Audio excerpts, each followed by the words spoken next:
Bonsoir, mardi 9 juillet 2019, point sur les cryptos et sur le Bitcoin pour commencer. Aujourd'hui, en daily, on voit qu'on est sur une bougie qui est haussière. La journée a été haussière et elle a été haussière d'environ 2,50% à l'heure où je fais la vidéo. Si on regarde le graphon daily en une heure, donc ici, chaque bougie représente une heure, comme je le répète souvent. Voilà, donc on a eu, depuis hier soir, on a eu donc une montée jusqu'à 12 830 environ, 12 826 dollars au plus haut sur le Bitcoin aujourd'hui, vers 8 heures du matin.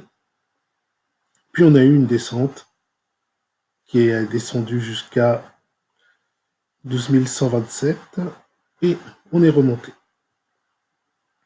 Et là, on est dans un petit range une petite zone de concentration, là, de consolidation, entre 12 831 et environ 12 200 dollars. Donc c'est assez serré. Et alors, moi, ce que j'ai fait ce matin, je vais vous montrer ça.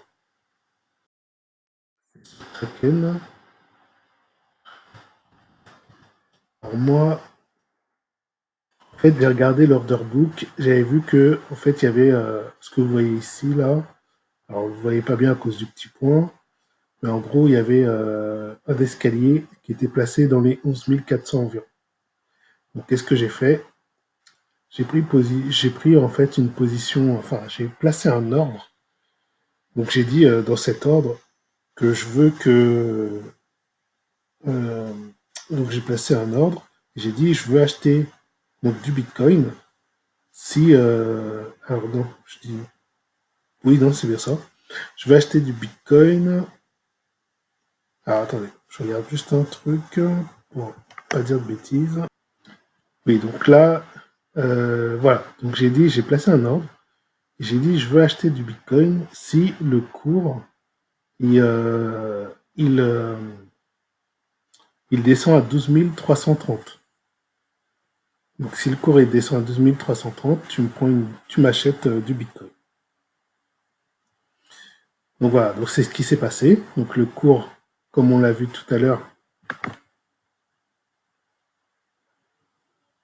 donc qu'est-ce qui s'est passé? Il est descendu même à 12 132. Et dans un deuxième temps, il est même descendu à 12 200. Donc alors je sais plus vers quelle heure exactement je l'ai mis, mais bon, il y a une des deux bougies en fait qui a tapé mon ordre, qui a croisé le montant de mon ordre et donc s'est déclenché une position acheteuse.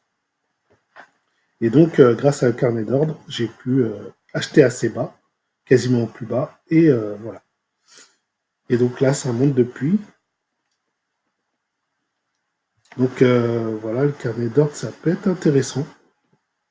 Ça peut permettre de prendre des positions un peu éloignées, puis de se dire, voilà, si ça atteint ce niveau, ben, je vais acheter, ou si je vais vendre, ou je vais stopper mes positions acheteuses si ça monte jusqu'à tel endroit.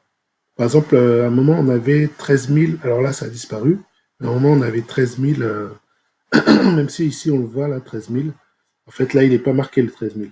Et à un moment, il y a quelques jours, on avait un 13 000 avec on avait une grosse barre sur le 13 000. Donc c'était un niveau technique. Et voilà, donc c'était dans l'idée, bah, si le cours il montait jusqu'à 13 000, il aurait pu se heurter donc à une résistance et donc commencer à stagner à ce niveau-là.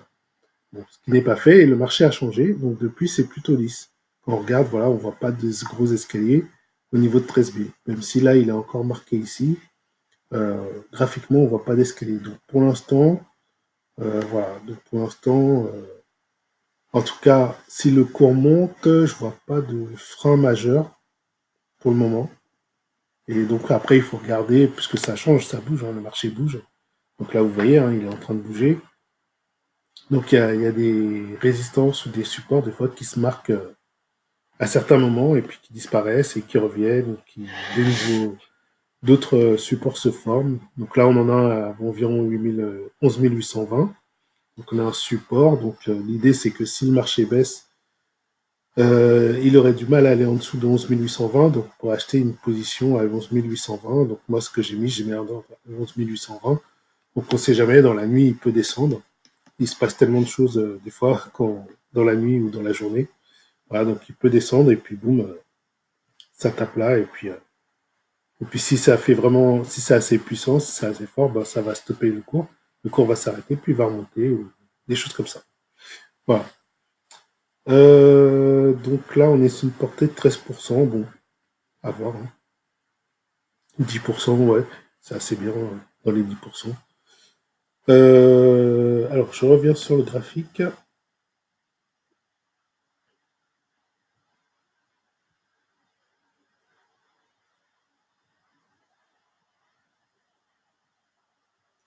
Donc, sur le graphique, voilà, on a vu ici.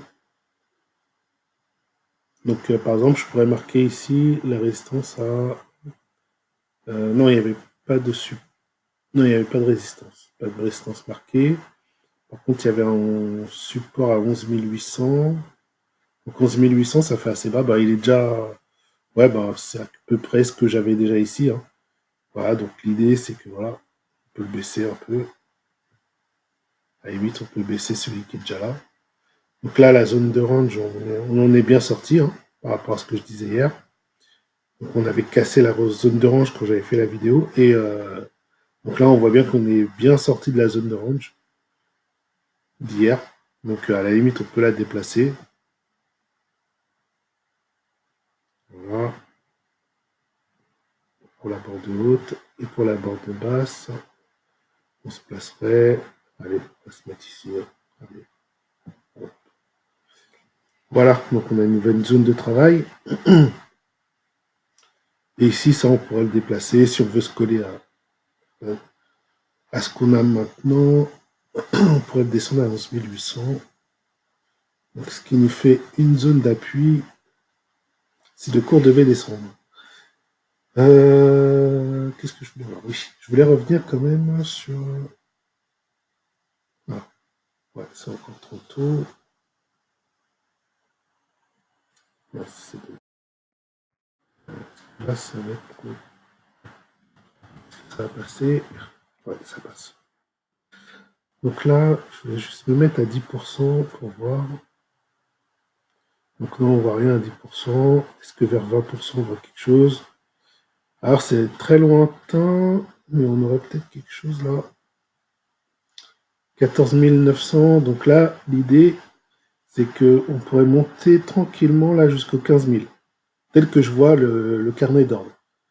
On voit que la pression, une fois qu'on a passé, donc là, en fait, une fois qu'on a passé les 11 200 là, donc, il y a une force, donc la force acheteuse reprend le dessus. Donc c'est bien ce que je disais, hein, si ça rebaisse, la force acheteuse prendra le dessus. Et si dans l'idée, là, ça continue à monter, ben, la force baissière, là, elle est plus faible. Donc, elle atteint 13 229, 13 230, on va dire, ou 13 300. À 13 300, si on dépassait les 13 300, on aurait une forte poussée haussière, enfin dans l'idée, qui nous mènerait jusqu'aux 15 $. Donc ça, c'est une idée probable. Donc si on veut se mettre un stop, si on veut se préparer un stop par exemple en se disant, bah, moi je récupère le 50% de ma position, de 50% oui, de mes gains. Quand ça atteint 15 000, bah, on pourrait se placer à 14 900 par exemple, 14 850, et dire voilà, bah, une fois que ça atteint ce cours-là, eh ben, je prends 50% de mes gains et je laisse courir le reste. Par exemple, c'est une idée. Alors, Voilà pour le Bitcoin. Donc là, on voit, on est totalement au vert. On est au vert, vert, vert. Donc là, rien à dire. Donc là, on est sur le premier indicateur qui est en haut, c'est le court terme. Alors, donc oui, c'est bien ça. Le premier indicateur qui est en haut, donc c'est le court terme, et celui du bas, c'est le moyen terme. Donc ça, c'est plus sur quelques journées, quelques jours, et puis là, c'est plus à horizon quelques semaines. Donc là, on est vert, donc on peut être investi à 100%. On reste investi à 100%, donc depuis le 13 juin. Donc si vous avez suivi l'indicateur ici, si on suit l'indicateur, donc là, depuis le 14, parce que le 13, vraiment c'est depuis le 14, depuis le 14 juin, on est à 100% investi. Et si on n'a rien touché, si on n'a pas bougé, ben, on a quand même pris beaucoup, puisqu'on était à 8700 et quelques, et on est à 12 700. Donc malgré les petites périodes de panique comme ça, et ben, si on suit mon signal court moyen terme, on voit que franchement, il est bien gagnant. Et voilà, il vous fait gagner une belle impulsion haussière, malgré un petit aléa, voilà, qui est pas méchant, qui peut faire peur sur le moment, mais voilà, là, ça s'est bien redressé. Et voilà. Et donc, oui, cet indicateur, donc là, c'est pour ça que, comme je l'ai dit hier, c'est pour ça que ces derniers temps, je fais pas trop de vidéos. C'est parce que je travaille dessus. Je travaille sur, déjà sur des backtests, sur un logiciel qui permet d'avoir des données historiques. Et ça me permet de voir depuis longtemps, enfin, ce que vaut mon truc, puisque je le faisais en papier, en relevant l'historique du Bitcoin, etc. Après, j'appliquais des formules sur Excel, etc. D'ailleurs, je dois vous présenter ça, mais je n'ai pas encore eu le temps de le faire. Et je travaille aussi sur l'automatisation de cette méthode. Donc, j'ai un site qui me permet de le faire sur Binance et Kraken. Et là, je suis pas encore passé en réel, mais en simulation, en tout cas, en backtest, c'est que ça colle parfaitement à ce que j'ai fait en Excel et c'est vraiment très prometteur. Et j'essaie sur un autre logiciel qui permettrait de le faire sur plus des plateformes de trading courtier, pour ceux qui préfèrent. Et bon, pour l'instant, c'est pas encore tout à fait au point. Les indicateurs fonctionnent bien, mais euh, quand je fais les backtests, il y a des choses qui sont encore un peu bizarres, qui sont pas encore de coordonnance. Bien que les backtests soient positifs, ils sont pas encore, enfin, c'est pas ce que je demande. Il y a des trucs qui vont pas, donc je suis en train de peaufiner. Voilà, donc là, ça demande du travail, puisqu'il faut que j'apprenne un peu enfin bon, je connais un peu les langages de programmation, mais là, vu que c'est sur une plateforme spécifique, il faut que j'apprenne les spécificités de cette plateforme. Voilà, bon bref, pour ce petit aparté. Donc je vous en dirai plus de toute façon quand ce sera au point. J'espère que je pourrai donc vous le proposer. On verra ça. Même dans l'idée, j'aimerais bien pouvoir le programmer sur MT4. Ça, on verra plus tard. Peut-être que je demanderai à un programmeur de le faire, ou peut-être que à ce moment-là, je pourrais le faire moi-même. Voilà. Donc, l'Ethereum comparé au Bitcoin. Oups, qu'est-ce que je vais faire? Donc, l'Ethereum, il a moins bougé. Donc là, on voit qu'il a moins bougé par rapport au Bitcoin. Et du coup, si on fait l'ETH contre le BTC, j'imagine que c'est en baisse. Voilà, donc le Bitcoin a pris la main sur l'Ethereum. Ensuite, on a les hausses, USD. Je ne sais pas s'il y a des cryptos que vous voulez voir, que je regarde un peu, il n'y a pas de souci. Donc les hausses USD, ben, pas grand-chose. C'est même en baisse. Donc là, ouais, j'allais dire, hein, les hausses, pour le moment, c'est bon. Il n'y a rien de spécial. Ah, le XRP, on va regarder. Pareil, le Litecoin, est-ce qu'il s'est réveillé? Je ne sais plus. J'ai regardé la dernière fois. Non, pas vraiment. Il est plutôt plat. On a quoi, on a quoi, on a quoi? On a le.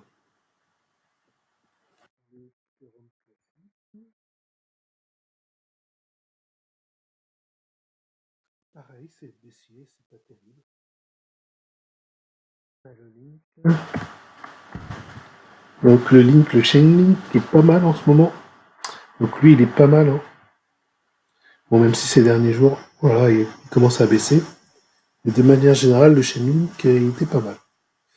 J'aurais même dû, peut-être, je sais que j'ai pas surveillé, mais j'aurais dû prendre mes profits, parce que ça fait un petit moment que j'ai investi dessus. Je voyais qu'il commençait à partir. Le link, ok. Et puis, qu'est-ce qu'on a d'autre? Peut-être le link BTC, juste pour voir. Il est en baisse, puisque du coup, il a pas fait grand-chose. Ouais, ben voilà. Il a rejoint la moyenne mobile. Et comment... Ouais. Ouais, faut- Je pense que là, c'est le moment de... Si on a des links, c'est le moment de s'alléger au moins dessus, d'en vendre une partie. Ou de vendre tout, si vous voulez racheter plus bas. Qu'est-ce qu'on a d'autre qu'à voir? Euh,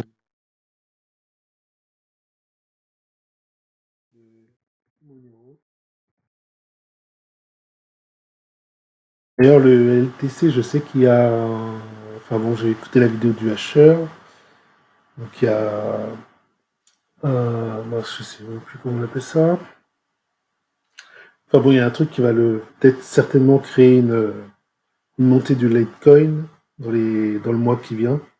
Donc là, peut-être que ça rebaisse, mais peut-être certainement que ça va remonter à bout d'un moment, il faudra le surveiller. Alors le Monero USD, bon bah, c'est plutôt flat, c'est ouais. Là, c'est en période de range, pas grand-chose. Le ZEC USD, Zcash,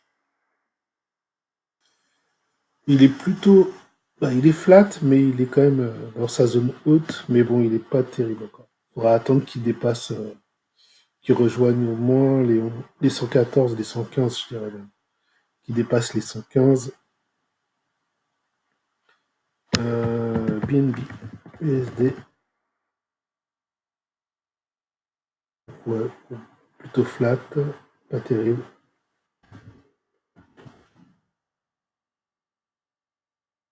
Et face au BTC, le BNB est bien baissier, donc pour l'instant, on ne s'intéresse pas trop au BNB. On attend qu'il commence à reprenne un peu d'impulsion. Zéro,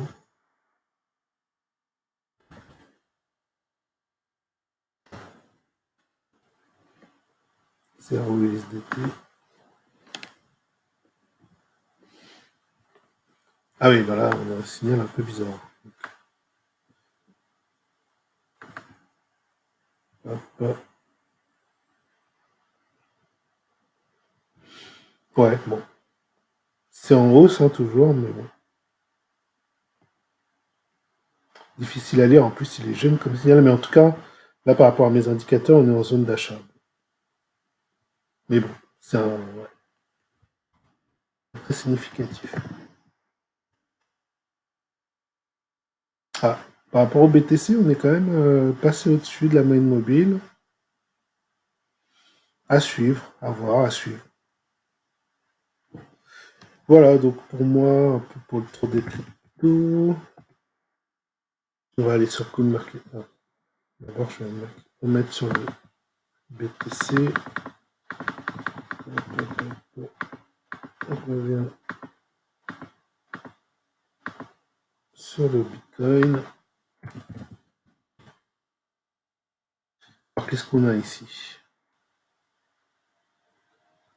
Donc, le Bitcoin lui est en hausse, les autres sont plutôt en baisse. Donc, ça n'a pas été une bonne journée pour tout le monde. Le Bitcoin lui a performé un peu, mais la plupart des grosses cryptos sont dans le rouge. Donc, on a dans les meilleurs du top 100, on a le REN. Avec 33%, on a une évolution qui est assez saine au niveau de Egretia. C'est intéressant. EGT, tiens, je vais regarder ce qu'il donne au niveau graphique. Je trouve que sa courbe, elle est pas mal sur les 7 derniers jours.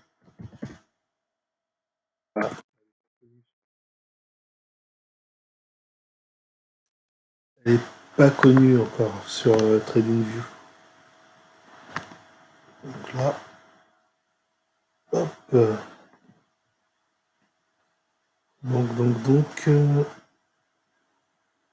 Oui. Tac. Donc Egretia. Attends, je vais juste voir.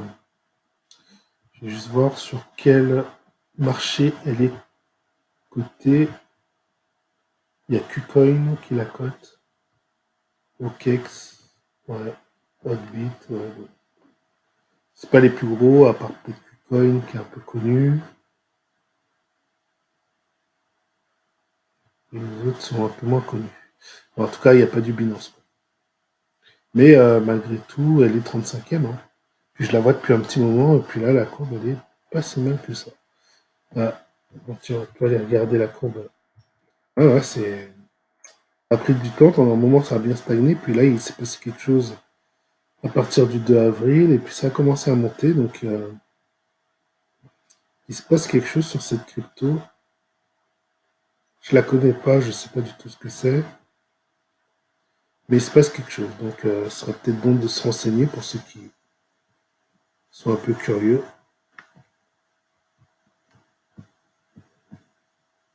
Ouais, faut que je me le note peut-être pour investir dessus, pour voir si ça continue à monter encore, on sait jamais. Hein. Et oui, juste je regarde à nouveau le graphe, hein, parce qu'il y a quelque chose. Elle a pris 28% là. 28%. Elle est en dessous de 1 $. Et elle valait. Oh là là. Ah ouais, c'est énorme. Hein. Elle valait. Il y avait 3 zéros. Là, il n'y a plus qu'un zéro. Ah oui, c'est quand même énorme. Hein. Donc disons que de là, elle a fait x100. Rien que de là à ici. Donc on va dire du 9 mars. Du 9 mars au 28. Bon, là, entre 28 et 29 juin. Bon, allez, on va dire 29 juin. Elle a fait plus de x100. Plus de x100 entre mars et juin. Ah ouais, là, énorme. Et là, elle continue à faire quand même des 28% et des choses comme ça. Donc il y a quelque chose qui se passe hein, sur cette crypto. Il faut vraiment la surveiller là. C'est pas normal ça. Waltchain, Augur, Solve, Bitcoin Gold, donc là, ouais, tout positif. Donc voilà, on en a 3 qui sont au-dessus des 10%, puis le reste, entre 10 et 5%, on en a 2, et après c'est en dessous de 5%. Donc ouais, il n'y a vraiment pas grand-chose. Le marché aujourd'hui, globalement, est plus en baisse, malgré que le Bitcoin est en hausse. Et merci de m'avoir écouté, bon investissement à vous, et puis je vous dis à bientôt pour la prochaine vidéo. Allez, ciao!